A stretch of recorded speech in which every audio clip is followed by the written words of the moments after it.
Now we care like we never were. And something tell me I'm bound to perfection. I wrote the dice and I read them twice. Just something tell me I'm bound to perfection. A 1,000 years and 2,000 years. Away we go from now.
Now we care like we never were.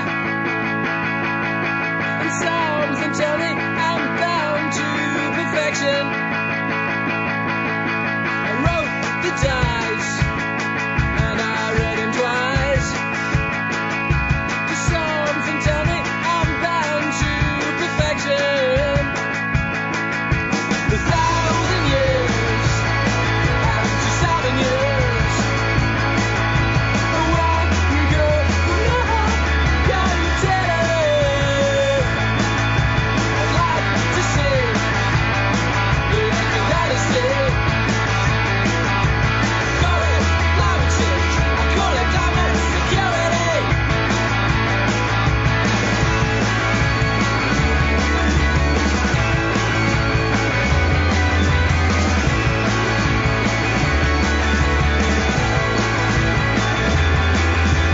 Got my town to follow your trail. Headed to Greenland if I have to.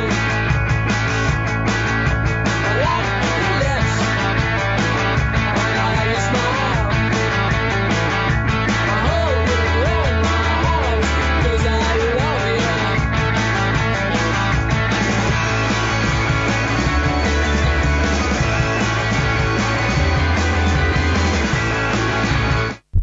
Salut à tous.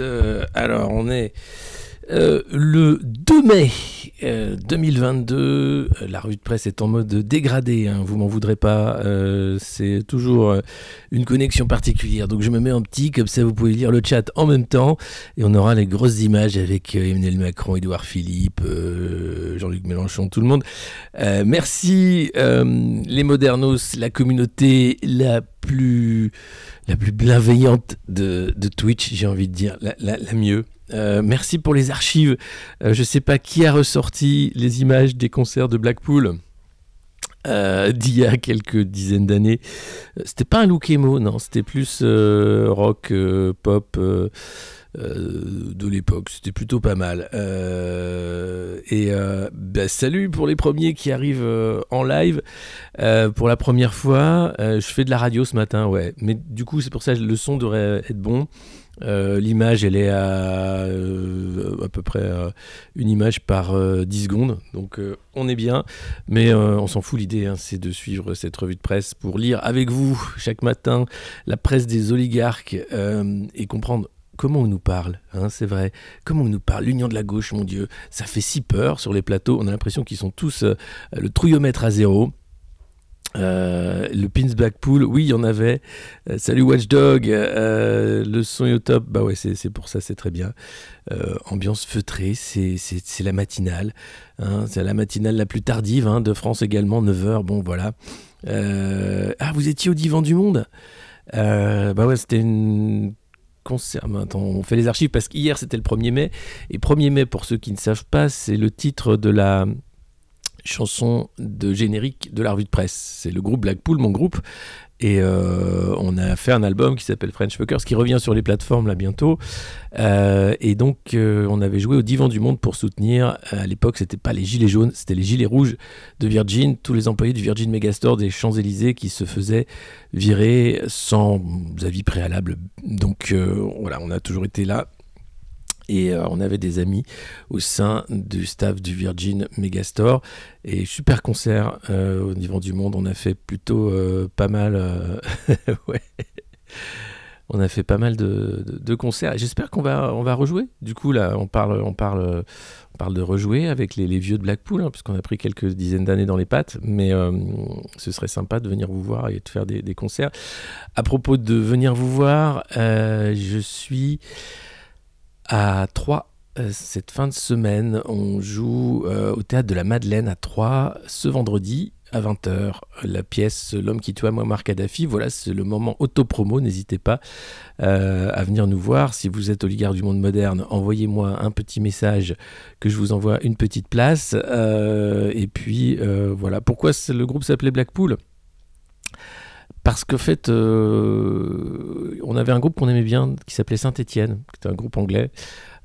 Et on s'est dit, mais c'est quoi l'équivalent de Saint-Étienne en Grande-Bretagne ? Et on s'est dit que Blackpool, c'était plutôt pas mal pour plusieurs raisons. ancienne ville industrielle du bord de mer Blackpool, c'est parce que la mer était noire à cause du charbon. C'est la ville de naissance de Robert Smith aussi, le chanteur des Cure, et c'est là aussi où la Northern Soul a été importée en fait. La Northern Soul, c'était la soul américaine qui arrivait par cargo entier, un peu comme au Havre, le rock est entré en France. Eh bien, la soul est entrée en Grande-Bretagne par Blackpool, et de la soul est née bien toute la richesse de la pop en Angleterre. Je vous ai envoyé un message via Messenger, je n'ai pas eu de réponse. Gab Venturi, c'était quoi comme message? C'était Messenger ici sur Twitch, parce que j'arrivais pas à répondre ces derniers jours, il fallait qu'on valide l'adresse avec Antoine. Je serai à la Madeleine, super, Cazel de 1008, Magic, revue pop moderne. Mais oui, absolument, on avait eu les honneurs de Magic, des Arocs, voilà, Blackpool, on avait un peu tourné quand même, avec quelques grands moments. Et j'espère qu'on va revenir sur les routes. Alors, on va revenir à nos moutons. Donc maintenant, vous savez que la chanson de générique s'appelle 1er mai et que mon groupe c'est Blackpool. Salut les nouveaux. Et que vendredi, donc de cette semaine, je suis à la Madeleine, au Théâtre de la Madeleine à Troyes pour jouer L'homme qui tue à Muammar Kadhafi. Une pièce excellente sur le financement de la campagne de Nicolas Sarkozy de 2007, et puis aussi les réseaux d'influence français en Afrique, et puis je serai à Périgueux aussi, et à Fény dans le Nord. Voilà, ça c'est les dates à retenir. J'ai l'impression de faire le jeu des 1000 francs. Bonjour, nous sommes à Fény aujourd'hui, une charmante petite bourgade. Alors vous êtes la première question, c'est: j'ai été président le plus mal élu de la 5e République 2 fois. La première fois, c'était en 2017. La deuxième fois, c'était en 2022. Oui, Emmanuel Macron, évidemment. Et Toulouse, non, pas encore. Peut-être la Corse, on y travaille. Le Chris Liberté, le professeur Poulexy. Qui connaît mon pseudo de l'époque il y a très longtemps, j'avais un pseudo, c'était Alain Poulexy. Le philosophe, vous connaissez le philosophe Alain Poulexy? Ou Poulexis, voilà, c'est moi. On écrivait sur la métaphysique des tubes avant même Amélie Nothomb. C'est assez marrant. 2007-2022, bientôt prescription, tu m'étonnes. Ouais, ça va être super. C'est ça, hein, c'est qui ça, Chris Liberté? Voilà, hein, j'aimerais savoir. Perpignan, je sais pas encore. Bon, allez, on commence. Ça suffit ce bavardage. Taisez-vous maintenant, taisez-vous. Est-ce la fin du PS? Alors, mais est-ce que le PS il n'est pas déjà fini? Ça se déchire, hein. L'aile droite du PS, c'est-à-dire tous les vieux, Cazeneuve, Hollande, Cambadélis que j'ai mis sur sa cagette en image d'intro, tous les vieux qui tiennent la maison mitterrandienne, se disent non, on ne peut pas faire alliance avec la France insoumise parce que c'est des bolcheviks. Ils ne sont pas de gauche, c'est des islamo-gauches. Ils ne respectent pas les valeurs de la République. En plus, ils ont un problème de gauche. Alors après, nous, comment on fait pour être de droite, hein, avec nos apparts à Saint-Germain? Comment on fait? Qu'est-ce que c'est ce bordel, hein? Ça va pas, c'est pas possible. Donc c'est assez drôle de voir le PS se déchirer. Alors les deux gauches irréconciliables ne sont plus et à gauche, mais elles sont vraiment au sein du PS avec cet étrange assemblage. Où tu te dis mais qu'est-ce qu'ils veulent? Alors au PS, ce qu'ils veulent, c'est très simple, hein. Ils veulent leur survie. Les législatives, il faut savoir que c'est un scrutin clé pour les finances des partis notamment, pour pouvoir survivre. Alors vous le savez peut-être pas, il y a un financement public qui est accordé aux partis chaque année, hein, et c'est calculé en fonction du nombre de voix au premier tour, du nombre de sièges de parlementaires obtenus. Donc un mouvement politique peut être financé s'il a présenté un candidat dans au moins 50 circonscriptions. Donc 50 c'est la base, et un candidat par 50. Et même si ceux-ci ont obtenu au moins 1% des suffrages exprimés. Voilà, là tu as droit à un peu d'aide. Et chaque voix apportée sur un candidat, qu'il soit élu ou non, c'est-à-dire si ton candidat fait 1%, chaque voix rapporte 1,50 € au parti. Voilà. Et ensuite, alors ça c'est la base, hein, au sein donc déjà c'est une petite machine à faire survivre les partis. Et ensuite, chaque année, les parlementaires, députés et sénateurs déclarent un rattachement à un parti ou à un autre. Et le parti touche, en fonction du nombre d'élus qui se disent appartenir au parti, 37 200 € par élu par an. Voilà, donc c'est plutôt pas mal. Donc le PS avait quand même une cinquantaine de députés, il me semble, et donc ils veulent continuer, bien sûr. Plus le PS pourra sauver de députés, plus il pourra toucher de l'argent, sachant que les 5 dernières années, les mecs ont fini en cagette, ils ont vendu Solferino, et c'est loin des années fastes de Hollande ou même du PS des années 80. Selon la commission des comptes de campagne et des financements politiques, au titre de l'année 2020, le Parti Socialiste a touché 6 millions d'euros de financement public, quand même. En 2020, le PS, c'est 6 millions d'euros de financement public. Alors, ils ont beaucoup d'élus locaux, ils ont quand même des villes, voilà. Alors, même si de plus en plus de gens partent chez Macron, ou bien se demandent où ils vont aller. Alors, 26 députés sortants, même pas 50, 26, pardon. 32% de son budget annuel, un manque à gagner de 18 millions par an. Et oui, parce qu'après les législatives de 2012, il percevait plus de 24 millions d'aides grâce aux 289 députés rattachés à son groupe, avec les élus qui reversent une partie de leur salaire au parti. C'est là aussi une pratique. 5 millions d'euros de cotisation. Donc c'était un parti qui allait bien, hein, qui avait un bon business. Et là, c'est un parti qui est en miettes, qui va avoir bien du mal. Merci Dylan pour un abonnement offert à Ascolis. Merci de vous abonner, bien sûr. On a un objectif de reprendre nos 850 abonnements, puisque chaque mois il faut se réabonner. Si vous ne prenez pas un abonnement pluriannuel ici sur Twitch, vous pouvez, plurimensuel, déjà c'est pas mal. Vous pouvez prendre 3 mois, 6 mois, 5 mois, 1 an. Ou bien 1 mois, mais quand vous prenez 1 mois, il faut penser à renouveler votre abonnement avec Prime, si vous le souhaitez, bien entendu. Et si c'est cette petite revue de presse un peu troubadourienne, un peu poétique, un peu particulière, un peu parfois trop vulgaire. Hein, je sais, certains n'aiment pas quand je dis trop de gros mots. Mais bon, on fait ce qu'on peut. Salut Ski 1, 2, 3, 4, nouveau sur le chat. Donc n'hésitez pas, bien sûr, à vous abonner, c'est important pour nous. À nous aider aussi sur patreon.com. Vous pouvez nous soutenir à partir de 1 euro par mois jusqu'à 5000 euros par mois. Je vois que Valérie Pécresse a quand même réuni 2,5 millions sur les 5 millions qu'elle a demandé. Ça me fout la rage quand je vois que ça sert à rien en fait ces millions, alors que nous on pourrait en faire des choses tellement bien. Je suis tellement triste. Vous pouvez s'il vous plaît nous aider à faire la manche au monde moderne, parce que Valoche elle a réussi quand même à récupérer 2,5 millions. Alors les vieux qui avaient voté Valoche, aidez un peu des petits jeunes qui veulent faire une petite revue de presse, super bien, on est là, pas Général de Gaulle, tout ça, on est là pour faire, hein, on n'est pas là pour plaire, on est là pour faire. À bout de la thune, papy, t'as voté Pécresse, à bout de la... Voilà, merci. Bordel, c'est dingue. Merci, un niveau d'abonnement pour 6 mois de Kaiser. 4 cm 20. Bien. Et n'hésitez pas, bien sûr, à héberger la revue de presse sur vos chaînes Twitch respectives et à la partager massivement sur vos différents réseaux sociaux. Voilà. Hidalgo ne rembourse pas sa campagne, mais elle ne demande pas à l'aumône, elle va essayer justement, l'idée c'est de placer des députés. Donc vous connaissez maintenant pourquoi les législatives c'est aussi important pour les partis, parce qu'il en va de leur survie. Hier c'était le 1er mai. Le 1er mai, on a du muguet, c'est une très jolie fleur. Vous savez comment on dit muguet en anglais? C'est très joli, c'est Lily of the Valley. Eh bien, nous, on dit muguet, et on dit 1er mai, et on dit qu'il fallait être tous dans la rue contre Macron. Oui, alors bon, c'est vrai, c'est pas comme s'il y a quelques semaines, on avait l'opportunité de virer Macron. Hein. Mais non, il fallait faire un barrage, tout ça, à la République, vous comprenez. Donc là, on a Macron pour 5 ans, donc lui, il nous regarde. Ah, ils sont dans la rue, les cons. Ils ont sorti les bannières. C'est génial. Hein, dis va. J'ai pas vu qu'est-ce qu'il disait hier. D'accord. Non, mais bon. Donc voilà, on est super bien. Alors bravo. Hein, c'est heureusement qu'il y avait du monde. Alors, Occurrence, c'était de sortir à nouveau. Vous savez, Occurrence, c'est cette boîte qui compte les manifestants pour la Macronie.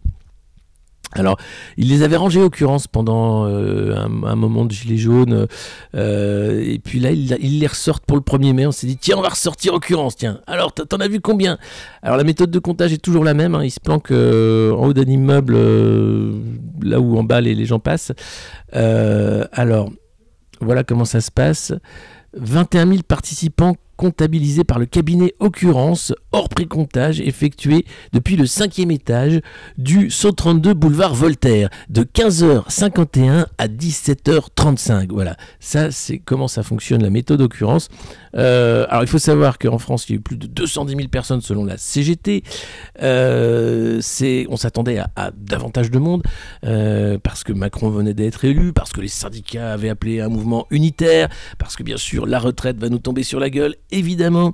Mais bon, ben voilà, c'était le 1er mai, les gens n'avaient pas forcément envie de manifester. Alors il y avait quand même des gens de l'Union Populaire dans la rue qui veulent un Mélenchon Premier ministre. Il y avait quand même du monde. Il y avait évidemment les militants du Black Bloc, qui ont cassé quelques McDonald's, quelques assureurs et quelques banques.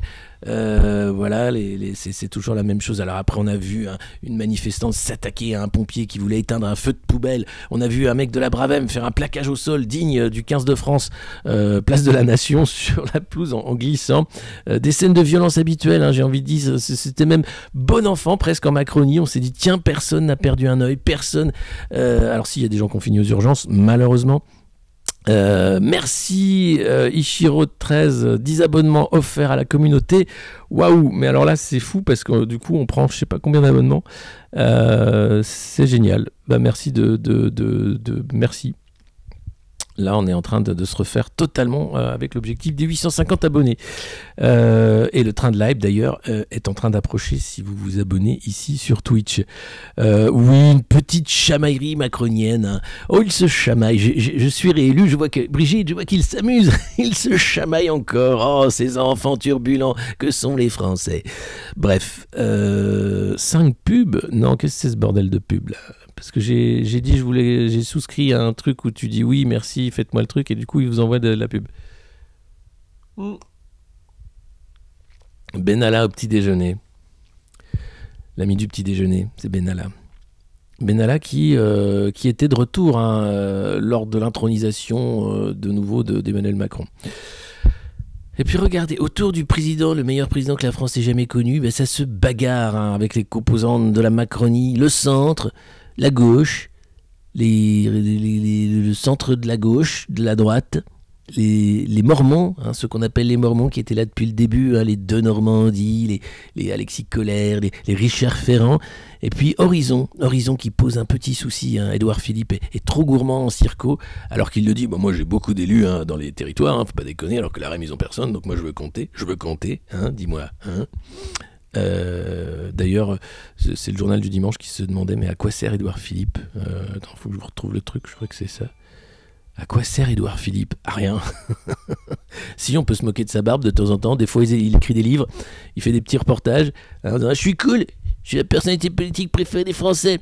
J'en ai éborgné un paquet et pourtant ils m'aiment bien, ces cons. Et voilà, c'est comme ça. Voilà, il sert à rien. Formidable. Donc ce jeu-là, de nous faire croire qu'il y a une aile gauche de la Macronie, alors que c'est un parti de droite qui a siphonné un tout LR et qui va nous faire une politique digne de Thatcher et de Reagan, en même temps, avec en plus un peu de zozotement parce que c'est plus rigolo. Je sais pas si vous êtes prêts, en fait. Je sais pas si vous vous rendez compte de ce qui va se passer. Non, je crois pas. Non, parce qu'on est bon enfant, tout ça, 1er mai, l'été arrive, tout ça. Il n'y a plus le Covid alors qu'il y en a jamais autant comme d'habitude. Mais on est en phase aiguë. Vous savez que le mec en costard, là, avec son petit costard, son petit sourire, là, il sort un truc en parlant de « Mais quand est-ce que tu fais retravailler les soignants que tu as virés alors qu'ils n'avaient rien ?» Juste qu'ils n'ont pas fait l'injection qu'il faut faire tous les 5 mois. Et il a dit non, mais on est en phase aiguë, on verra ça plus tard. Alors on est en phase aiguë, donc on est en phase aiguë depuis 2 ans. Alors t'as des phases aiguës où les flics arrivent sur la plage avec des mitraillettes pour te dire attention monsieur, il y a le Covid, attention. S'il vous plaît, rangez cette bouteille de pastis monsieur. Non, c'est 150 € d'amende. Ça c'est la phase aiguë. Puis t'as la phase aiguë où t'es là, ouais, on a gagné, ouais, je te fais des bisous, je remange du saucisson comme Castex à l'époque où il était le cluster à lui tout seul. C'est aussi la phase aiguë. Donc la phase aiguë, c'est le terme inventé sans doute par McKinsey pour te dire je t'emmerde, j'assume et je t'emmerde et tu mets ton masque. Voilà, tu fermes ta gueule, tu mets ton masque, merci. Donc on est quand même voilà. Je viens de passer un week-end avec des macronistes, j'en pouvais de plus. Alors encore 5 ans. Allez, t'imagines, c'est qu'un week-end quoi. Donc mon Dieu, c'est chaud, c'est chaud. Installe un bloqueur de pub. Oui, vous pouvez mettre des bloqueurs de pub, bien sûr. Ou sinon, vous vous abonnez aussi. Alors, on ne pousse pas l'abonnement, mais c'est vrai que ça nous permet quand même d'assurer de quoi nous équiper. et d'autres d'ailleurs, vous allez voir. Toutes ces phases aiguës quand même, hein. Oh là là, on est en phase aiguë depuis tellement de temps que je cherche même pas à comprendre ce qu'est la phase aiguë. Ensuite, livrer des armes, mais sans déclencher la Troisième Guerre mondiale. Est-ce que c'est possible ? Oui, alors, bon, ça dépend si Poutine, il se lève du bon pied ou pas. Hein, c'est un peu ça. Alors, en intensifiant leur aide armée à l'Ukraine, les pays occidentaux avancent sur une ligne de crête et testent les limites de Poutine. Tiens, je vais tester les limites de Poutine. Tiens, tic. T'emmerdes, hein. Et là, oh là, on a trouvé la limite. Oui, du coup, Paris n'existe plus. Oui, c'est un no man's land nucléaire. Oui. Du coup, on a rétorqué. Moscou non plus n'existe plus. Washington, ça va. Visiblement, ils ont fait un truc. Ils sont très loin de tous les conflits. Non, mais c'est quand même dingue. Les mecs sont en train de te dire, ouais, on va livrer des armes pour que l'Ukraine se défende, pays attaqué par la Russie, mais sans provoquer la Troisième Guerre mondiale. Évidemment que ça va pas marcher. Idiot. Ça a jamais marché. Alors le Yémen, tout ça, oui, mais avec la Russie, ça va pas marcher. Alors là, voilà, tu as les principales ventes d'armes à l'Ukraine. Hein. Livraison, parce que c'est pas forcément de la vente, parfois c'est même du don, enfin c'est sympa. Les Américains n'arrêtent pas de balancer des armes et de l'argent en Ukraine. On a l'impression que c'est chez eux, hein. C'est un peu chez eux. Voilà. Clairement, c'est le meilleur pays qu'ils ont trouvé pour faire la guerre à la Russie par proxy, donc les Ukrainiens. Voilà, obusiers, drones, systèmes anti-aériens, missiles anti-chars, fusils d'assaut, munitions, roquettes à guidage laser, radars, blindés légers, système de communication sécurisé, 3,8 milliards de dollars. Au moins, hein, au bas mot, parce que Biden, lui, demande des enveloppes de 33 milliards. Enfin, les États-Unis entrent en récession. La Fed, cette semaine, est attendue pour augmenter les taux. Mais Biden, lui, veut que la nouvelle guerre, en fait, par proxy des États-Unis, cette fois-ci, c'est en Ukraine. Ils sont barrés d'Afghanistan. Ils ont laissé tout le matos aux talibans. Maintenant, ils veulent faire la guerre à la Russie, en Ukraine. Ça permet de déstabiliser l'Union européenne, de déstabiliser le monde entier, puisque derrière, c'est la production de blé ukrainienne et russe qui s'en retrouve impactée. Et puis de changer la règle en disant achetez notre gaz liquéfié. Vous allez voir, les Français sont d'ailleurs très bons élèves pour le gaz liquéfié américain, c'est assez formidable. L'Allemagne se met à filer des armes, c'est du jamais vu. Le Royaume-Uni, l'Estonie, la Lettonie, la France. On est discret, mais quand même, et puis on fait de la formation. Et donc la question qui se pose, allons-nous nous faire maraver la gueule dans une troisième guerre mondiale ? Pourquoi pas ? Tout dépend de ce que vous voulez faire. Hein. Après, c'est pas nécessairement. C'est pas un truc à faire. Hein. Mais bon, visiblement, les mecs, ils s'ennuyaient. Ils ont dit bon, comment on fait Voilà. Alors, ensuite, on a, vous savez, je suis sur Le Parisien, pardon. Excusez-moi, c'est le Canard à nanar. Le Parisien aujourd'hui en France, journal qui est propriété de Bernard Arnault. Bernard Arnault, LVMH, le Français le plus riche du monde, qui est aussi le sponsor du couple que le monde nous envie, le couple Macron. Voilà, c'est lui qui sponsorise et les tenues de Brigitte et les élections d'Emmanuel Macron. Voilà. Bernard Arnault, il parle comme ça. Il a un très bel avion, je ne sais pas si vous êtes au courant d'ailleurs. J'ai acheté le même que François Pinault. Oui, c'est un Global 7500. C'est un fleuron de chez Bombardier qui me permet de faire le tour du monde sans passer par l'aviation civile et être coincé avec plein d'autres idiots en classe affaires. Voilà. Ça rame tout le temps. Oui, mais regardez, ça rame, mais ça passe. Vous pouvez entendre, c'est comme un podcast. C'est quasiment pareil. Bon, là, vous voyez quand même, ça, c'est le petit graphique que je vais agrandir.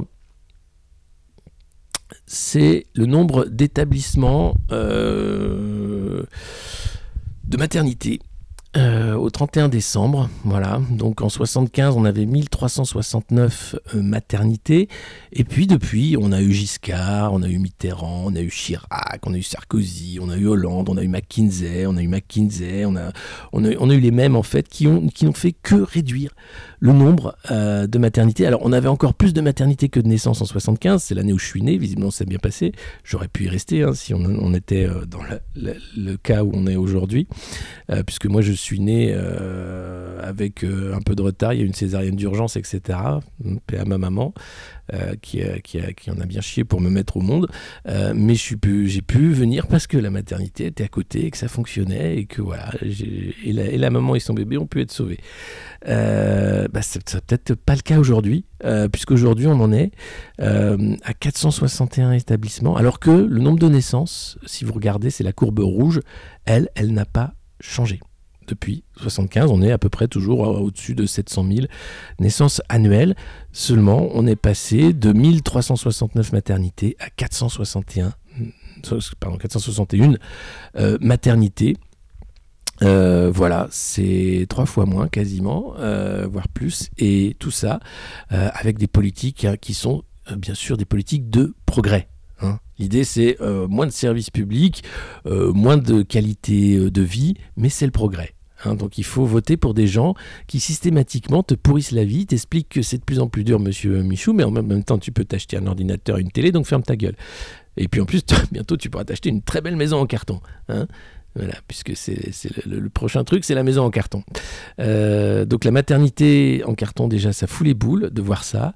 Les gens qui nous gouvernent depuis 1975 sont des fossoyeurs des services publics, sont des gens qui sont là pour faire du chiffre, pour faire des économies, pour gratter un peu partout et faire en sorte que on se retrouve un matin en disant mais on n'était pas un pays développé ? Oui, mais ça, c'était avant. C'était avant, quand on avait des maternités et tout ça. Maintenant, on a des grandes campagnes des déserts médicaux, par exemple. Et puis, il y a cette interview alors, attendez, il faut que je retrouve... Pardon, ma capture d'écran. Voilà. D'Isabelle Derindinger, présidente du Conseil national de l'Ordre des sages-femmes, qui explique dans cette interview aux Parisiens que sans sursaut, on court à la catastrophe, puisqu'en juillet 2021, le Conseil national de l'Ordre des sages-femmes avait lancé l'alerte. Trop de maternités en France rencontraient d'immenses difficultés à recruter des sages-femmes. Les plans blancs sont dégagés, alors que c'est même pas à cause d'épidémies saisonnières ou de Covid, c'est simplement que sans ça, l'hôpital s'effondre, la continuité de soins est impossible.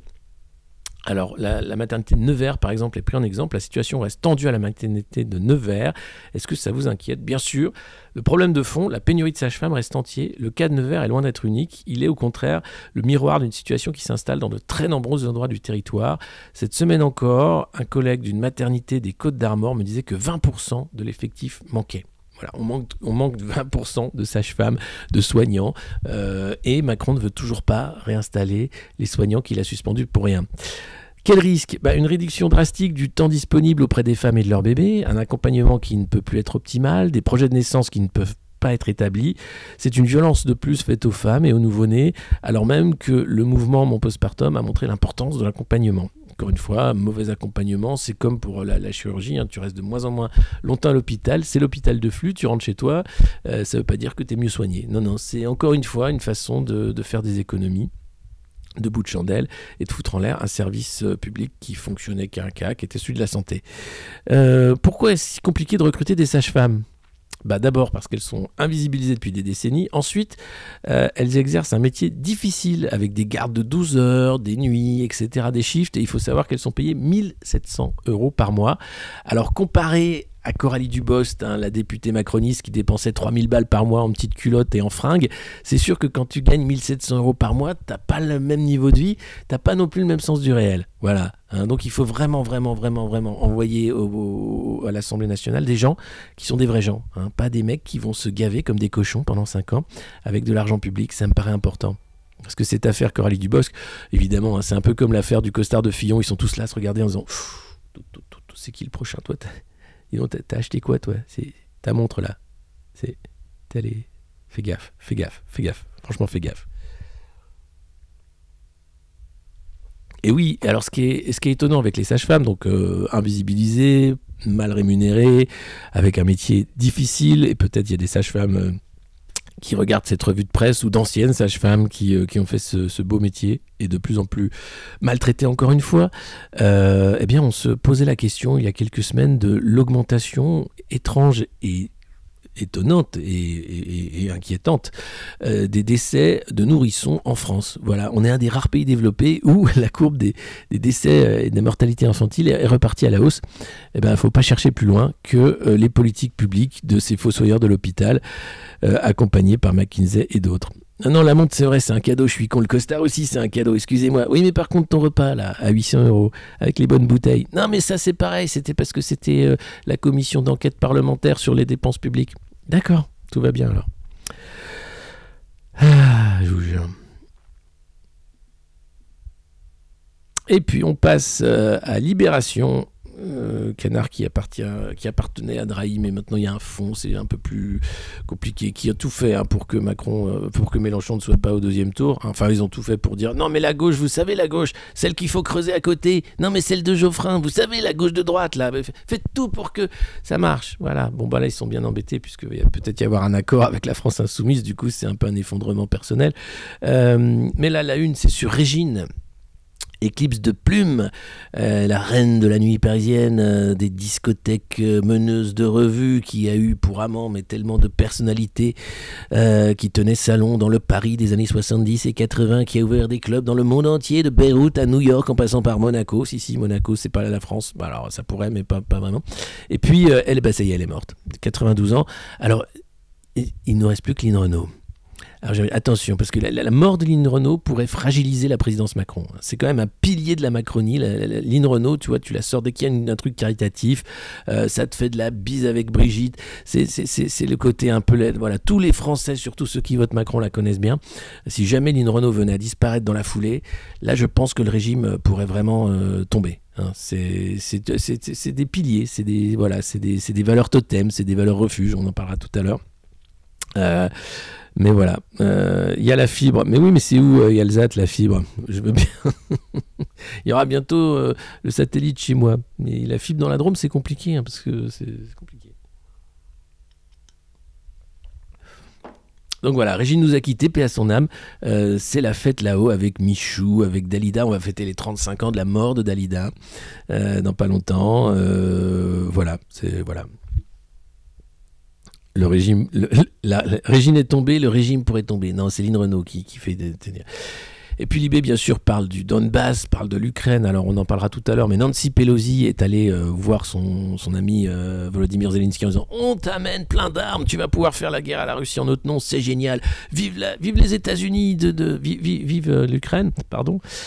Et Angelina Jolie y est allée également rencontrer de manière informelle à Lviv des déplacés, puisqu'elle est ambassadrice au Haut Commissariat aux réfugiés. Voilà, 33 millions de dollars, ça c'est la rallonge budgétaire américaine d'aide militaire à Kiev. On est sur des chiffres qui sont impressionnants. L'idée, bien sûr, c'est de pousser le peuple ukrainien à une guerre totale, avec l'idée de reprendre les territoires qui ont été pris en 2014 dans le Donbass. Donc ça va très loin. Trump qui ne reviendra pas sur Twitter. Alors, il y a plusieurs raisons à ça. Même si Elon Musk rachète Twitter en disant liberté d'expression, on va pouvoir dire ce qu'on veut, etc., en respectant bien sûr les lois de chaque État. Et on se rêve à voir revenir sur Twitter the King of Twitter, Donald Trump. Tous les matins, un petit tweet. Tous les midis, un petit tweet. Tous les soirs, un petit tweet. Un petit tweet avec des lettres majuscules pour insulter ses amis ou ses ennemis. Eh bien, Trump ne veut pas revenir sur Twitter parce qu'il lance son réseau social Truth Social. Pourquoi il le fait? D'abord parce que c'est un businessman. Truth Social, coté en bourse à plus d'1 milliard de dollars. C'est lui l'actionnaire principal à 58%. Ça veut dire que donc sur ce milliard de dollars, il récupérait quand même pas mal d'argent et que ce Truth Social, ce réseau social, est entièrement basé sur la notoriété de Donald Trump. Donc s'il se barre sur Twitter, il se tire une balle dans le pied avec Truth Social. Alors ça ne veut pas dire que Truth Social va marcher. D'ailleurs, lors d'un meeting la semaine dernière, Donald Trump s'est trompé dans le nom. Il n'a pas dit Truth Social, mais Truth Global. Il ne sait même pas comment s'appelle son réseau qu'il est en train de monter. Et donc, il a plutôt envie que ça fonctionne. Mais si ça ne fonctionnait pas, peut-être il sera de retour sur Twitter, ne vous inquiétez pas. Sinon, dans la vraie vie, il fait toujours des discours, il se balade et il compte bien sur un raz-de-marée républicain aux élections de mi-mandat, puisque Joe Biden est toujours mal aimé, même s'il fait tout pour refaire une bonne guerre froide bien chaude. Donc Trump, pas encore de retour sur Twitter. Et puis cet article assez édifiant sur les pénuries et le panic buying, l'achat de panique. Vous avez sans doute vu ces derniers jours que l'huile vient à manquer dans nos supermarchés. Alors non pas parce que c'est Ramadan ou quoi, non. Tout simplement parce que l'achat de panique, c'est très capitaliste. La peur de manquer, c'est capitaliste. Et donc, les Français se précipitent sur des valeurs totems qui symbolisent la société de consommation. Alors, rappelez-vous, lors des confinements, ça a d'abord été le papier toilette. Oui. Alors parce que c'est le symbole d'une certaine modernité. Donc on faisait des petits stocks de papier toilette. J'ai jamais compris pourquoi, parce qu'à la limite avec de l'eau tu te débrouilles, c'est pas non plus voilà. Mais non, du papier toilette parce que c'est rassurant. On se dit j'en ai. Des fois que ça pète, j'en ai.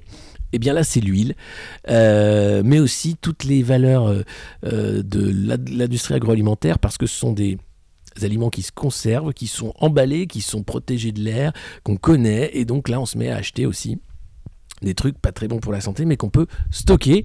Les pâtes, le PQ, clairement, ça n'avait aucun sens, mais je vous lis l'article, vous allez mieux comprendre, parce que c'est assez marrant de comprendre que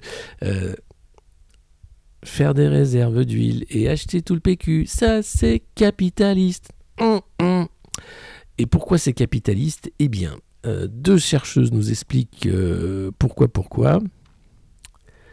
Hop là. La pénurie d'huile de tournesol causée par la guerre en Ukraine, entraînée dans plusieurs supermarchés français, deux spécialistes, Fanny Paris, anthropologue de la consommation et de l'évolution des modes de vie à Lausanne, et Séverine Enjolras, anthropologue, documentariste et enseignante. Comment percevez-vous ces comportements d'achat compulsifs en période de crise ? La peur va susciter des pratiques d'achat différenciées. Certaines denrées vont être perçues comme des valeurs refuges. Eh oui. Alors... voilà. Comme... Oh, c'est mal foutu. Bon, bref. La classe moyenne se précipite en voyant des linéaires moins remplis par un réflexe de divertissement consumériste. Pourquoi pas ? Tout le monde le fait, alors je le fais aussi. Les classes supérieures chercheront des alternatives, des huiles plus saines, différentes, locales, dans une pratique de l'indistinction. Comment se rassurer avec des produits qui ont peuplé notre imaginaire, différentes logiques sociales. Non, après, tu stockes juste parce que tu dis que ça va être le merdier. Mais alors, ils expliquent que c'est très différent d'avoir connu la guerre et les privations que d'acheter par peur de manquer. C'est deux choses. Peut-on penser aux privations de la Seconde Guerre mondiale, dont le souvenir peut ressurgir dans un moment comme celui-ci ? Pour moi, la Seconde Guerre mondiale est trop loin. La peur de la dépossession est d'abord consumériste. Se précipiter sur les produits doudous correspond à des logiques de confort. Le Nutella, totem. Le papier toilette, c'est le confort. La peur de manquer est très capitaliste. Le panic buying se vit différemment en fonction de sa classe sociale. Les classes populaires vont réfléchir à la logique budgétaire. Acheter maintenant pour anticiper une hausse de prix. Oui, ça me semble plus logique.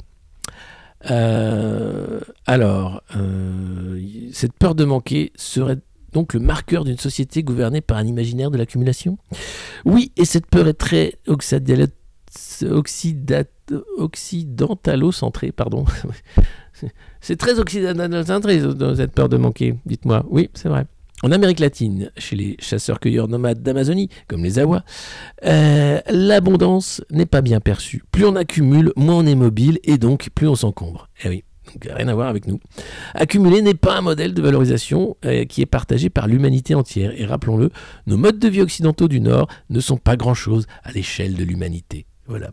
Et rappelons-nous, nos modes de vie occidentaux du Nord ne sont pas grand-chose à l'échelle de l'humanité. Alors, bientôt, vous n'aurez plus rien et vous serez heureux, nous disait Klaus Schwab. Pensez aux Awa, à ces chasseurs-cueilleurs d'Amérique du Sud. Pensez quand vous aurez simplement un étui pénien, un petit arc et des flèches en bambou, et que vous vous baladerez dans les rues de Paris le matin, dans le RERB, en disant « Tiens, qu'est-ce que je vais foutre ?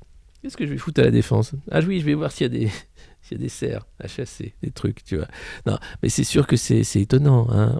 Évidemment, on n'a pas la même mode. Mais bon, le temps qu'on fasse la transition de bon j'ai mon costard, et j'arrive dans le RERB blindé pour aller à la Défense pour faire un boulot de con pour une boîte qui produit du conseil par exemple, et puis après je repars acheter un costard. Et, bon, non, quand tu seras en étui pénien avec ton arc et tes flèches ou avec un petit pagne à faire des paniers en osier, là c'est très différent, hein, je peux te dire. Et tu te diras, ah, je me rappelle Klaus Schwab qui disait vous n'aurez plus rien et vous serez heureux, mais il avait tellement raison, je suis tellement bien.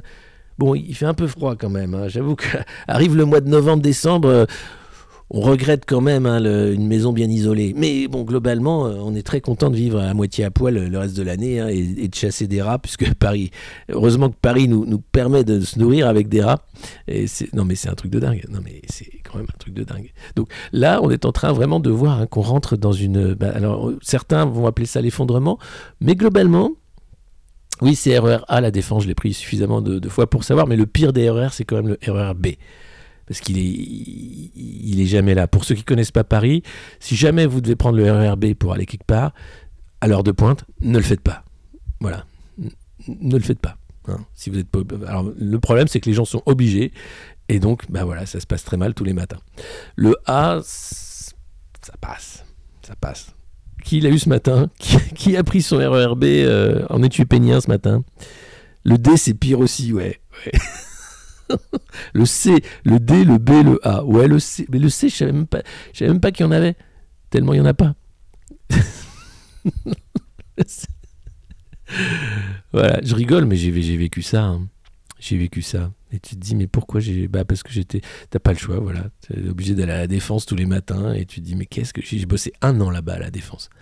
1 an, je me suis dit, mais c'est quoi cette folie, quoi. C'est Métropolis, si vous connaissez ce film magnifique.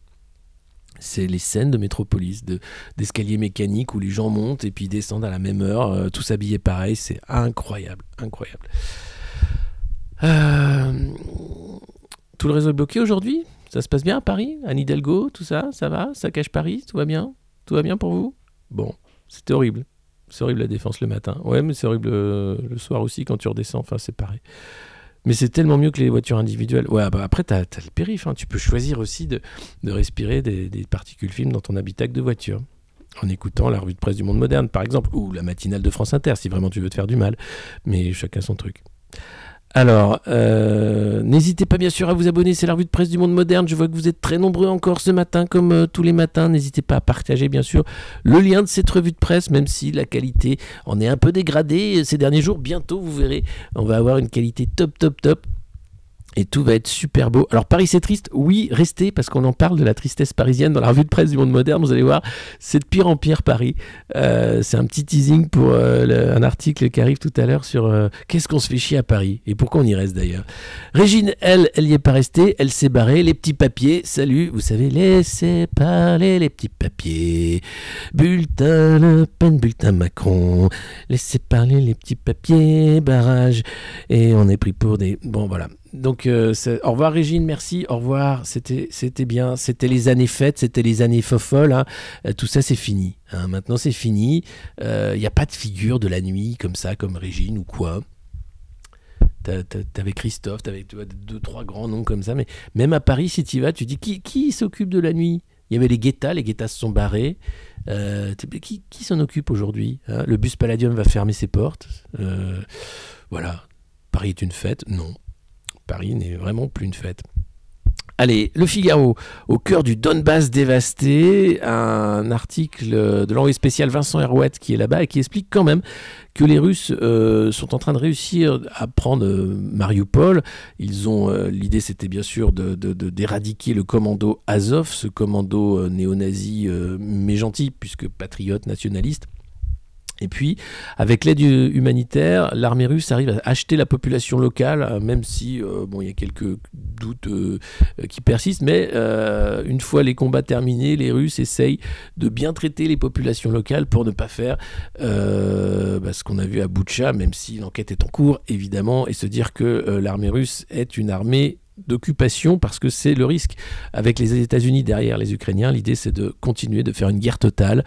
Bonjour Balvechar, merci pour le 3e mois d'abonnement. L'idée, c'est de bien traiter ceux qui restent, même si Mariupol s'est vidé de sa population. Hein. Il ne reste que 150 000 habitants sur les 500 000 que comptait la ville, avec les civils qui ont été enfin évacués d'Azovstal. Ça reste quand même des combats qui devraient bientôt se terminer. La ville serait bientôt aux mains des Russes et donc tout va devoir se réorganiser avec en ligne de mire une guerre totale promise par les États-Unis. Hein. Donc les populations sont loin d'être à l'abri de futurs bombardements et de la guerre. Malheureusement, ça va continuer encore longtemps, cette folie. Alors, attendez, je cherche. Voilà. Donc c'est Vincent Herouet, je crois qu'il a envoyé là-bas. Elle, c'est Nancy Pelosi. Elle est à Kiev avec l'ami Zelensky pour lui remettre une petite médaille en disant qu'il est génial, hein, que grâce à lui, les États-Unis peuvent faire la guerre à la Russie. Nancy Pelosi, elle est présidente de la Chambre des États-Unis. Bien sûr, démocrate, bosse avec Biden. Voilà ce que disent les États-Unis en quelques mots. C'est Jason Crow, un membre de la Chambre des représentants qui accompagnait Nancy Pelosi. Ils étaient 6 à être montés dans l'avion avec elle pour aller en Ukraine. Nous devons nous assurer que les Ukrainiens ont tout ce dont ils ont besoin pour gagner. Et autre message très américain, très capitaliste aussi, un ancien ranger de l'US Army, hein, c'est lui, Jason Crow, a répété, une ancienne des autorités américaines: nous sommes venus avec 3 priorités, des armes, des armes, des armes. Nous devons nous assurer que les Ukrainiens ont tous ce dont ils ont besoin pour gagner la guerre. Ces 2 derniers mois, nous avons observé leur férocité, leur intense fierté, leur capacité à se battre et celle de gagner s'ils reçoivent le soutien nécessaire. Voilà, donc des armes, de la guerre, la férocité vantée par un ancien GI marine américain qui est élu maintenant. L'Empire américain a passé sa vie à faire la guerre dans le monde entier. Alors il n'a pas d'empire en tant que tel, comme nous on a fait un empire colonial en tuant des populations locales et en opprimant des populations locales. Non, c'est juste des guerres, hein, avec des fois t'as l'ONU qui est d'accord ou pas d'accord, on s'en fout, on fait la guerre en Irak 2 fois, l'Afghanistan, n'oublions pas le Vietnam, tout ce qui était ce qu'on a appelé la guerre froide, qui était des guerres chaudes où il y a eu des millions de morts, et tout ça au nom bien sûr de la démocratie et de la liberté. C'est merveilleux. On doit les remercier pour ça. Pour ce qui est des sanctions envers la Russie, rien ne va baisser, tout va s'accroître. Ah bon? Oui. Et si Moscou ose employer des armes chimiques ou nucléaires, alors tous les paris sont ouverts. Mais vous allez vous calmer, bande de tarés, putain. Personne ne veut la guerre, à part vous, bande de fous. Donc, on arrête. Hein, on laisse les Ukrainiens tranquilles. On arrête la guerre totale parce que ça va très très mal finir. Et je vous le dis, c'est vraiment... déjà, occupez-vous de la Fed qui va augmenter les taux, occupez-vous de l'économie américaine. Alors ils sont contents, ils vont nous envoyer du gaz liquéfié, vous allez voir, c'est super. Mais là, c'est pas possible. Et puis ensuite, Nancy Pelosi et sa délégation, ils sont allés ensuite en Pologne, à Varsovie, pour voir le président polonais, bien sûr, commentant les répercussions planétaires du conflit. Et bien voilà, la guerre de Poutine n'est plus une simple guerre contre le peuple d'Ukraine, qui est le grenier à blé de la planète, mais bien une guerre contre les plus vulnérables. Et je pense que Poutine se fiche complètement d'affamer le monde. Oui, les États-Unis aussi d'ailleurs. Opération en Somalie, enfin, j'en ai marre de ces superpuissances qui font chier le monde entier, quoi. C'est jamais tranquille, en fait. Jamais. Il faut tout le temps faire la guerre quelque part. Mais bordel. Fou. Bah non, de l'OTAN plutôt. L'ONU, c'est mondial. C'est l'OTAN qui permet aux USA évidemment d'être en guerre dans le monde entier, d'avoir des bases en Allemagne, 40 000 GI qui sont à l'année, hein, même quand c'est pas la guerre. Et tout ça est normal. Bon, voilà. Remplacer les pâtes par du riz, oui, pourquoi pas, si jamais il y a du riz. Hein. Bon, non, il va falloir manger des racines surtout. Et puis, un article dans le Figaro sur ce fameux bataillon Azov, hein, les nazis cool d'Azov. Alors non, pas vraiment cool, mais on explique d'où ils viennent pour comprendre un peu. Le régiment Azov, qui est un vestige. Alors d'abord, il y a eu les bases de l'armée rouge. Ensuite, c'était des supporters du Dynamo de Kiev, quelques hooligans avec quelques tatouages, bon, un peu néo-nazis, mais bon, c'est ces petits tatouages de jeunesse.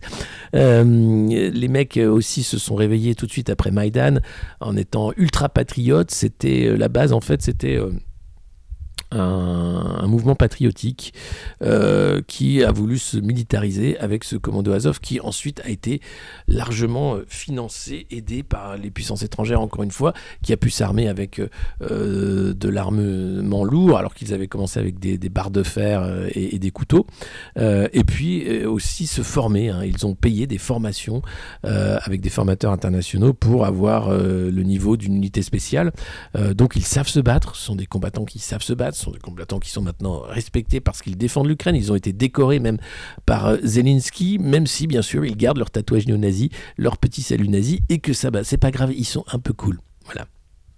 C'est la 36e brigade d'infanterie de marine et le régiment Azov ont été distingués tous les deux par le président Zelensky, et leurs commandants ont reçu la décoration de héros de l'Ukraine, qui est la plus haute distinction du pays. Donc vous voyez, on s'en fout. C'est d'ailleurs ce que disait Zelensky dans une interview. On sait très bien qui ils sont, mais ils se battent pour leur pays, alors c'est bien. Voilà. Voilà. Donc... Alors c'est aussi Mariupol qui se fait détruire de cette façon-là, c'est aussi parce qu'Azov est là-bas et que c'est la cible privilégiée, la cible numéro 1, hein, bien sûr, de l'armée russe, détruire absolument ce bataillon, et donc les combats, oui, sont féroces, et c'est la guerre, et mon Dieu, que c'est laid. Alors ensuite, qu'est-ce qu'on a après Azov ? Ah oui, on a 300 pistes pour changer lieu. Alors c'était une conférence des citoyens qui réfléchissaient à qu'est-ce qu'on veut pour l'avenir de l'Union européenne. Alors, plusieurs choses d'abord, hein. Alors d'abord, il y aura le DSA. Ça, même si tu le veux pas, tu l'auras. C'est le passeport numérique, hein, bien sûr, l'identité numérique européenne. Ça, c'est dans les cartons. C'est bien, c'est propre, ça y va. Il y aura ensuite... plein d'autres choses, notamment la fin de l'unanimité, hein, pour qu'on aille plus vite. Donc l'idée, c'est de porter un projet d'intégration européenne, hein, où on va vers davantage de collégialité, où aussi le Parlement ait un peu plus de pouvoir, puisqu'aujourd'hui, seule la Commission peut proposer les lois, et donc on aimerait que le Parlement européen puisse proposer les lois. La règle de l'unanimité, ça fera que on arrivera vers une fédération européenne avec plus de pouvoir, hein, sans déléguer des États vers cette technostructure de Bruxelles. On voit très bien que c'est le plan, hein, d'Emmanuel Macron, lui accompagne tout ça. L'idée, c'est de flinguer l'État français gentiment, petitement, et de dire mais tout est fait au niveau européen, on peut rien faire tout seul, vous comprenez, alors même que la désobéissance au traité est au cœur, hein, de la campagne législative, mais aussi de notre avenir. Est-ce qu'on veut obéir à Ursula von der Leyen, qu'on n'a pas élue, qui est allemande, qu'on a rien à foutre, qui est corrompue et qui cache les SMS, ou est-ce qu'on veut pouvoir sanctionner des dirigeants qu'on choisit d'élire parce qu'il faut faire barrage ou pas, hein, mais au moins on peut les virer, et au moins on peut aussi aller dans la rue pour dire stop. Parce que le problème, c'est qu'une fois que vous avez quelqu'un qui est très loin du vote, du scrutin, alors il en a très rien à foutre de vos gueules. Et d'ailleurs, Jacques Attali ne dit pas autre chose, hein. Il faut surtout garder cette idée d'intégration européenne. Il faut toujours aller plus loin, bien sûr, parce que si nous perdons ça, alors nous perdons tout. C'est extrêmement important d'aller vraiment plus loin dans l'intégration vers une fédération des États d'Europe, évidemment, pour pouvoir apporter le progrès, bien sûr, que ce soit davantage de numérique, évidemment, davantage aussi, hein, de croyance dans un euro fort. Voilà, ça c'est important. Donc, pourquoi pas, hein, c'est un beau projet. C'est aussi un projet qui est potentiellement dangereux. Je pense qu'il faut faire attention parce qu'il n'y a pas assez justement de contrôle démocratique et de contrôle populaire. Le Parlement européen n'a pas beaucoup de pouvoir, et je pense qu'il va falloir travailler à une nouvelle structure de collégialité européenne. Voilà, parce qu'Ursula, c'est pas possible. Attali, je le tiens bien, non? Il est pas mal, mon petit Attali. Je vous présente Emmanuel Macron. C'est un jeune énarque, il est formidable. J'ai mis bien sûr la commission Attali. J'ai inventé les taxis et tout. Et je suis président, bien sûr. Oui, bien sûr. Oui. Ça, tout est pas évidemment la gestion de la guerre, bien sûr. C'est pas. Oui, pas mal. Oui, je trouve que, écoute, comme ça, pour une petite impro Attali, je suis plutôt pas mécontent.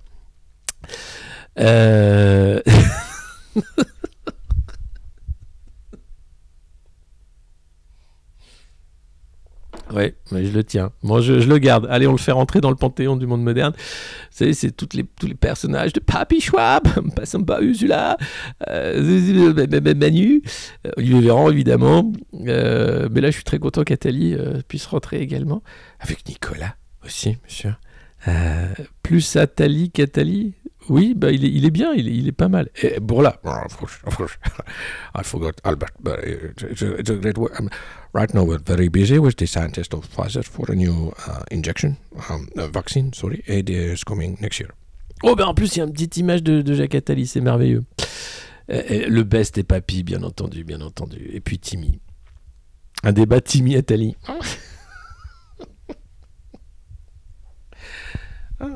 Bonjour Monsieur Attali.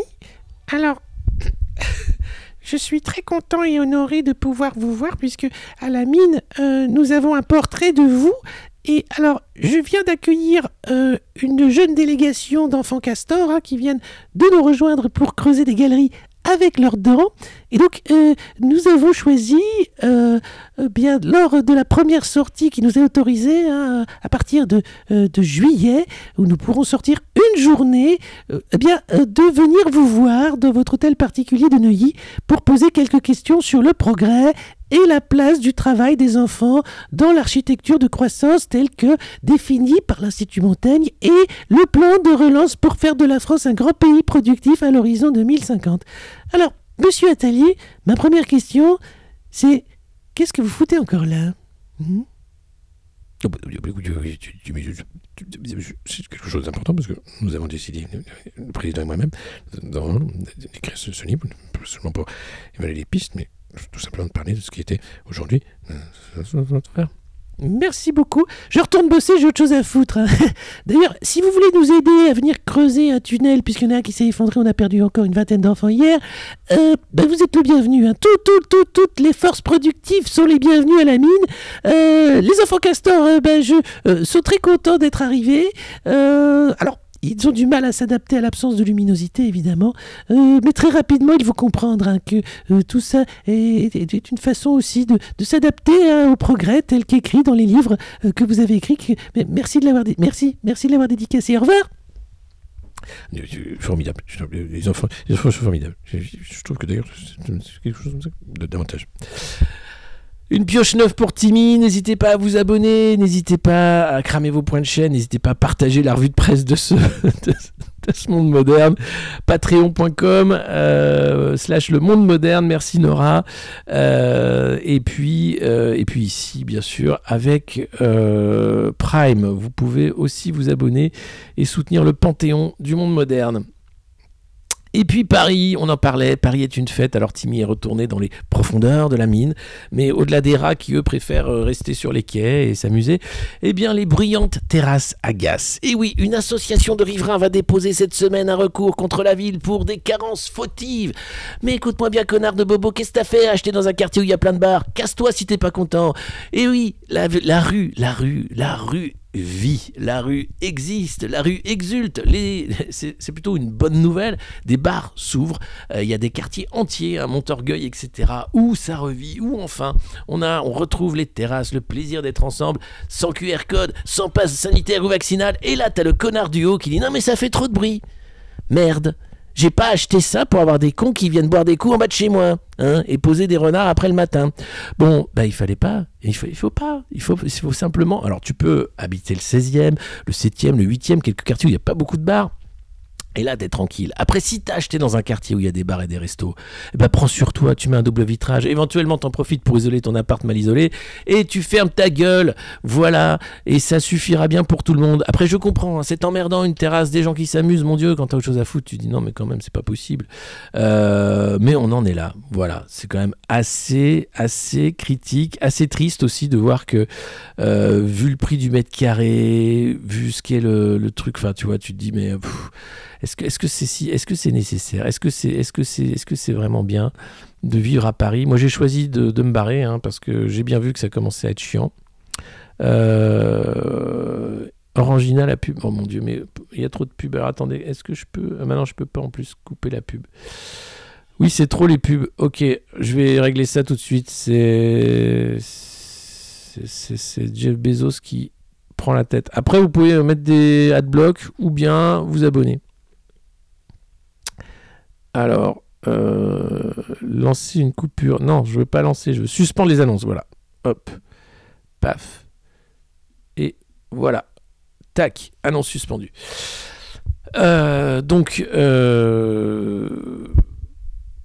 Donc voilà, moi j'ai choisi la Drôme pour des raisons personnelles et je suis très content, même si la connexion... Bon. Mais bientôt ça devrait aller, hein. Si jamais on arrive à faire en sorte que l'Arcom n'empêche pas les réseaux satellites de fournir de l'internet haut débit, puisque la fibre n'arrivera pas avant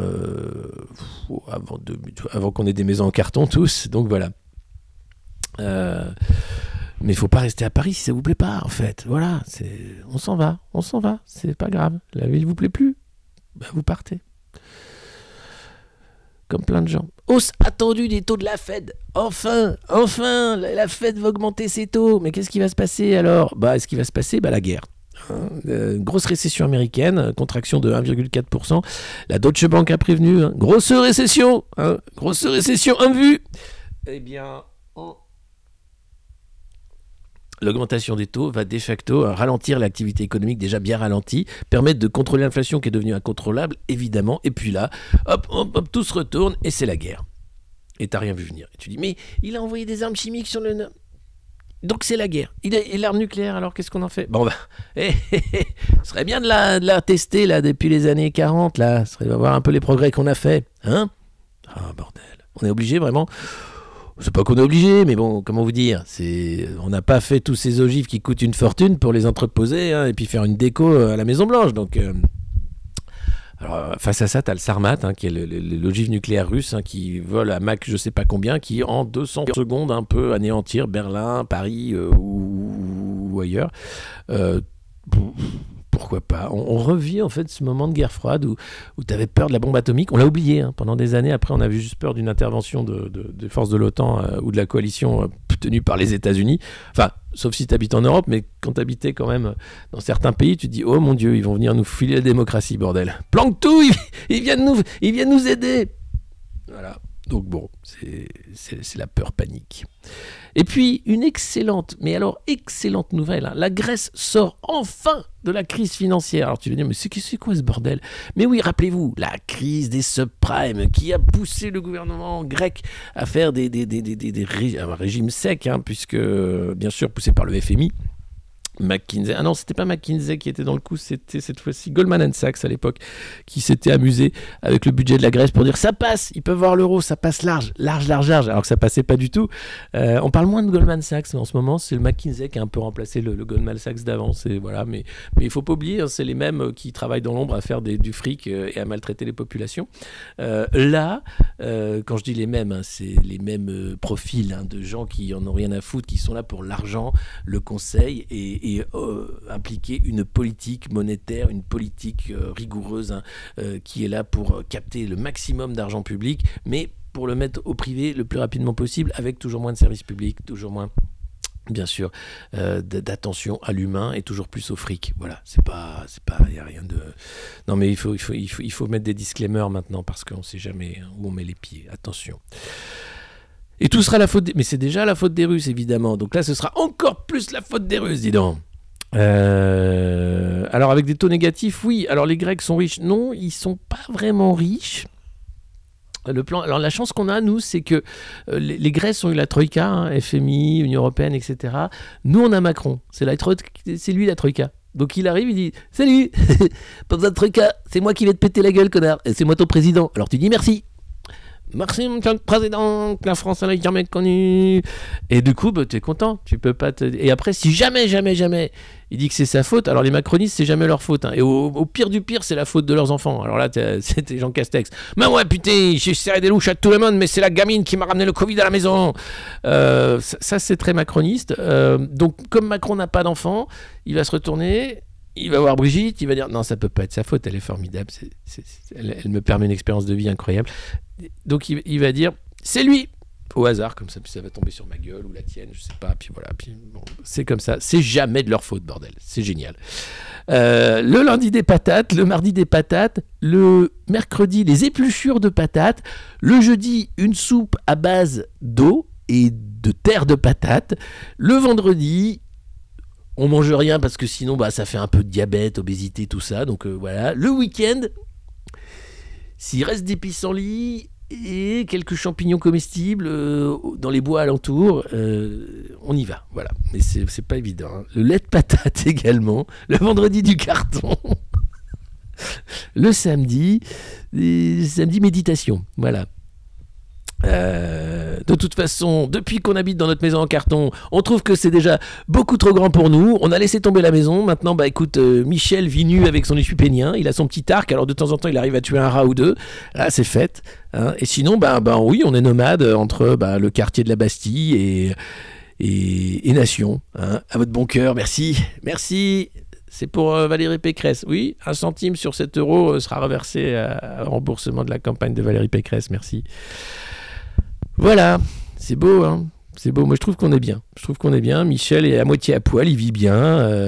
Dans le RER, il fait la manche. Ça se passe plutôt bien. Cette vie nomade, écoute, se place plutôt bien. Voilà.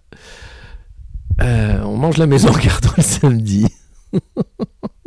Ah oui, alors que Coralie Dubosc, le lundi string, le mardi string, le mercredi body. Et tout ça avec ta thune, connard. Le plus beau, c'est les photos. Je vous les partage pas, j'ai oublié de les télécharger. Où t'as les photos de Coralie et sa grande copine Laetitia Avia qui se tapent des barres de rire à la plage privée qu'elle a payée avec nos sous ou dans un hôtel de luxe où elles sont là, genre l'amitié. Ah putain, tu te fous bien de notre gueule quand même, Macron. Et alors, t'as de la chance qu'il y ait des castors pour te réélire 5 ans et que toi, tu te fasses une armée encore d'amateurs fiers qui vont encore bien profiter de nos impôts. C'est formidable. Bordel, mais c'est plus qu'à baffer, il faut changer complètement ce système. On peut pas avoir des représentants aussi nuls, en fait. On peut pas. 12 ans pour sortir de la crise. Alors, vous voyez, la croissance était là, hein, en 2007. Et ben, elle est revenue à peu près pareil. Voilà. Entre-temps, les Grecs en ont pris plein la gueule pour rien. Parce qu'en fait, c'est ça, tu fous le pays dans la merde, et après tu dis, bah voilà, ça va mieux maintenant, hein. Sauf qu'ils n'ont plus de services publics, qu'ils ont vendu tous les bijoux de famille, les ports, les aéroports, etc. Tout ça a été vendu à l'étranger. En fait, c'est une dépossession du pays par les financiers. Voilà. Créanciers, ce que vous voulez. Enfin, mais l'idée, c'est de te dire, écoute, c'est ton pays, mais c'est plus chez toi. Ta gueule. Vous n'aurez plus rien et vous serez heureux. Alors, visiblement, les Grecs sont heureux, mais ils n'ont plus grand-chose. La dette publique, c'est pareil. Hein. On dit, ah, mais c'est génial en 2022. Bah, elle est aussi haute que de toutes les années de crise. Ça n'a pas changé. Sauf que là, on est d'accord pour te prêter de l'argent un peu. Voilà, on est gentil avec toi. Et puis le chômage. Alors le chômage, hein, il y en a moins évidemment il n'y a plus de chômeurs hein, entre ceux qui sont morts, ceux qui s'inscrivent plus, le fait qu'il n'y a plus le droit au chômage. Donc comme il n'y a plus de droit au chômage, hein, c'est un peu la réforme de l'assurance chômage de Macron, on te fait croire que ça va mieux le chômage puisqu'en fait il y a de moins en moins de gens qui ont droit au chômage. Alors que c'est un droit puisque tu cotises en travaillant.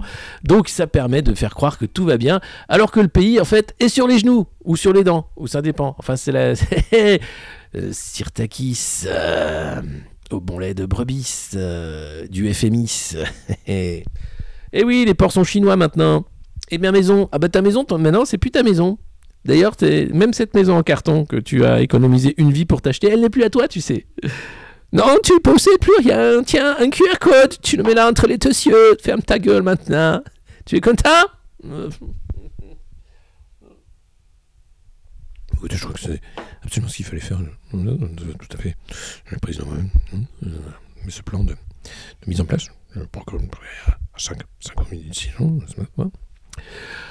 Ah là là là là là là là là là. Putain, quand même, c'est un cirque. Heureusement que tous les matins on en rigole, hein, mais je peux vous dire que des fois, ça donne pas envie de rire.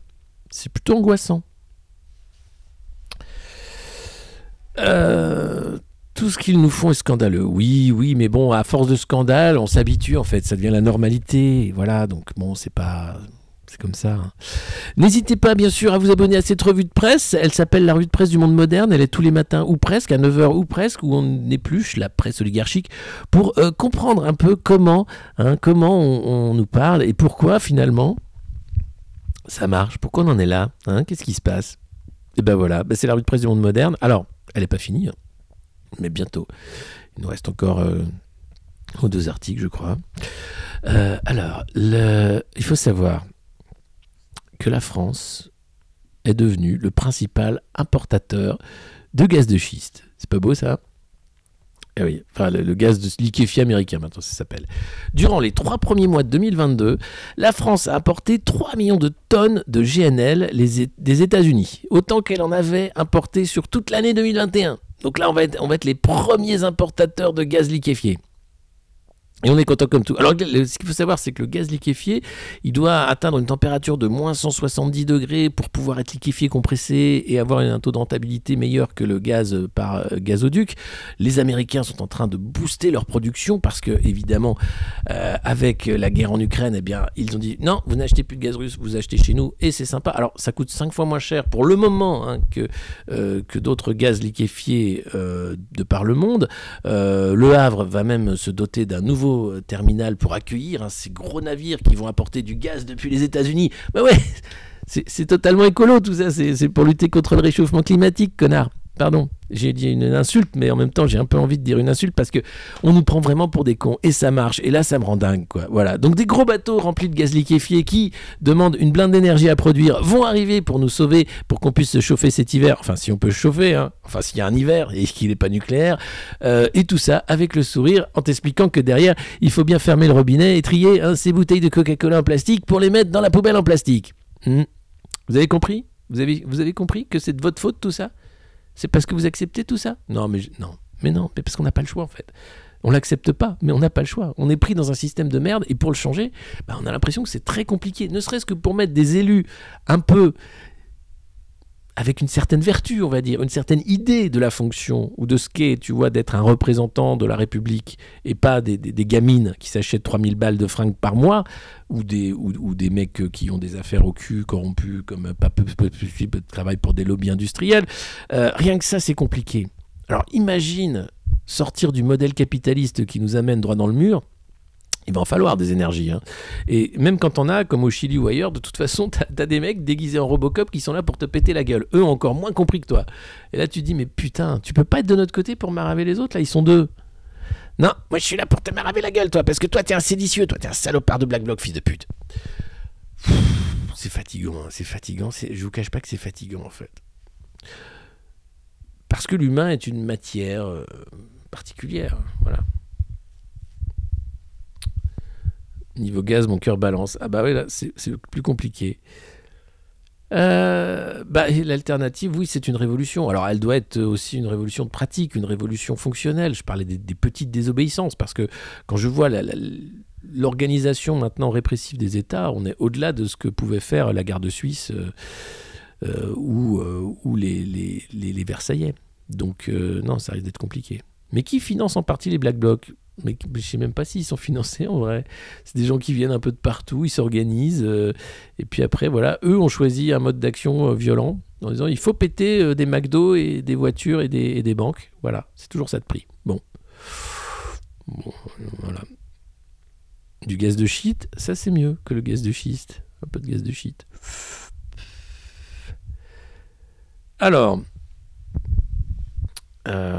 mais non, Soros on a rien à foutre des Black Blocs. Arrêtez, Soros il est pas partout à tout financer tout le temps. T'as l'impression, tu sais, il y a un mec, putain, il y a plus de PQ, c'est encore Soros.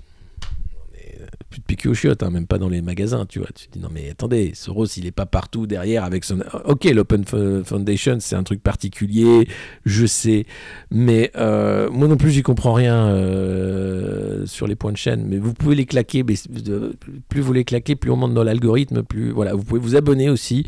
Voilà, on s'amuse avec ce qu'on a, c'est vrai. On va pédaler. Si, ouais, je sais pas, on va se démerder, mais. Il n'y a plus de goulash, c'est Soros. Mais bien sûr que c'est Soros, faut pas l'inviter. Non, lui a joué, dans les années 80, c'était un danger public puisqu'il jouait à déstabiliser les monnaies. C'est pour ça qu'on a fait l'euro d'ailleurs. Donc en jouant avec ça, il pouvait flinguer et le franc et autre chose.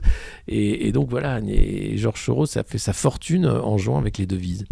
Mais c'est parce que le système permet à des individus pareils de jouer avec des devises ou bien tout simplement de jouer sur le prix du blé. Donc c'est tout simplement ce genre de choses. Bah voilà, oh là là, ça n'arrête pas de dépenser des points de chaîne là. Mais moi j'y comprends rien. C'est ça qui est super. On apprend ensemble. Là, ça y est, on a enfin des modérateurs. Merci à elle. Et puis on commence à apprendre un peu comment ça fonctionne. Alors donc voilà, donc vous allez vous chauffer au gaz liquéfié américain, c'est super. À quoi sert Édouard Philippe? À rien, on avait dit tout à l'heure, on va pas s'attarder. Horizon, regarde, il pointe de son doigt à l'horizon. Regarde, c'est l'horizon. Et puis dans le journal du dimanche, vous aviez un grand entretien de Jean-Luc Mélenchon, moi Premier ministre. Que dit-il Jean-Luc? Eh bien, il explique. Ne laissons pas, voilà, le leader des Insoumis. Emmanuel Macron vient d'être élu avec 58% des suffrages. Pourquoi vouloir l'empêcher de gouverner? Je fais mienne la formule de Laurent Berger, le secrétaire général de la CFDT. Les Français lui ont donné leur voix, pas leur vote. C'est la deuxième fois que cela arrive. L'élection d'Emmanuel Macron n'a rien tranché. Et comme depuis 2017, la situation sociale ou écologique s'est terriblement dégradée. Le contexte est explosif. Mais n'est-il pas légitime pour appliquer son programme? Je ne discute pas de sa légitimité de président de la République. Ce que je refuse, c'est la radicalisation antisociale qu'il annonce. Bah oui, ça vous allez prendre pas la gueule puisque la truc, c'est moi. Ah bah oui. En 10 jours, nous sommes passés de l'éventualité d'un référendum sur la retraite à 65 ans à un passage en coup de force en 49.3. Bah, mais oui, mais tant qu'il y aura des castors, il y aura Macron. Et tant qu'il y aura Macron, on pleurera des larmes de sang. Il y a chez Macron une forme d'hallucination libérale. Il pense que le marché, la dérégulation vont mettre la société à l'équilibre. Non, il ne le pense pas. Il le fait simplement parce que c'est les ordres et parce qu'il faut le faire. C'est ça la modernité. Et parce que les enfants travaillent à la mine et que c'est une bonne chose. Partout dans le monde, on essaie de revenir sur cette aberration qui mène au désastre écologique et social. Il vit hors sol. Pour lui, le social est une langue morte. Nous devons l'arrêter maintenant aux élections législatives. Après, ce sera trop tard. Alors, on pouvait l'arrêter avant. Là, je pense qu'on peut essayer de l'arrêter après, mais la 5e fait qu'il pourra faire le bulldozer de toute façon. Vous voulez une majorité de gauche à l'Assemblée, mais les législatives suivent une présidentielle ont toujours conforté le chef de l'État. Macron est le président le plus mal élu de la 5e. Il n'a reçu aucun mandat pour appliquer un programme normal. Il n'en a présenté aucun et il passait ses meetings à apporter des correctifs à ses propres mesures. Ça, c'est vrai, c'est dingue. Non, mais... Et les médias n'en parlaient même pas. Pour nos électeurs, il y a une frustration gigantesque après les résultats, mais pas de résignation comme en 2017, au contraire. Pour nous, le rapport de force est bien meilleur. Et oui, Union populaire élargie. Attendez. Voilà. Élisez-moi Premier ministre. Alors, qu'est-ce que ça veut dire, ça? Mais les institutions françaises ne prévoient pas d'élection du Premier ministre, du chef du gouvernement. C'est une formule qui facilite la compréhension de l'enjeu. Il faut ramener aux urnes des millions de gens. S'ils élisent des députés de la nouvelle Union populaire, j'irai à Matignon. Personne dans les négociations avec les autres partis de gauche ne remet ça en question. Alors là, ça négocie. Hein. ELV s'est mis d'accord, donc ils auront je ne sais pas combien de circos, donc ils vont pouvoir avoir les sous pour exister. Sandrine Rousseau pourra se présenter. Le PS se divise entre ceux qui sont macronistes et qui ne peuvent pas le dire parce qu'ils n'ont pas le droit, et ceux qui sont prêts à aller avec la France Insoumise. Après tout, on sauve les meubles. Voilà. Ce 1er mai, le communiste Fabien Roussel propose que vous défiliez ensemble à gauche, sans blague, défilez tous ensemble le 1er mai, voilà qui est nouveau, ça fait 1 siècle et demi qu'on le fait, la photo de famille, c'est pas le sujet. Bon alors Mélenchon a serré la louche de fort, et puis il est allé boire des coups avec Sandrine Rousseau hier, hein, mais on l'a pas vu avec, j'ai pas vu avec Fabien Roussel, il me semble pas. Voilà. Et il ne sait pas s'il sera candidat encore à Marseille ou pas. Voilà. Et puis pour la succession, alors comment allez-vous organiser votre succession? Par un congrès? La succession n'est pas ouverte. Ne vous désespérez pas, ça finira par arriver. Mais d'abord, la succession à quoi? Je n'ai aucun titre dans l'organisation. Le témoin est passé sous vos yeux, une nouvelle génération dirige. Mon autorité est idéologique et cela me convient. Voilà, c'était dans le Monde, dans le journal du dimanche, pardon. Le Premier ministre des castors. Non, il n'a pas dit voter Macron. Il a dit pas une voix pour Le Pen. Et voilà. Et du coup, les castors ont voté Macron. Et du coup, on a 5 ans de Macron. Et on va en prendre plein la gueule. Sauf si éventuellement une guerre mondiale va nous occuper à autre chose. Voilà, sans circo avec EELV. Voilà, ça dépend ensuite des autres accords, avec le PS notamment qui va bien gueuler. Vu le nombre de circos. Enfin, en même temps...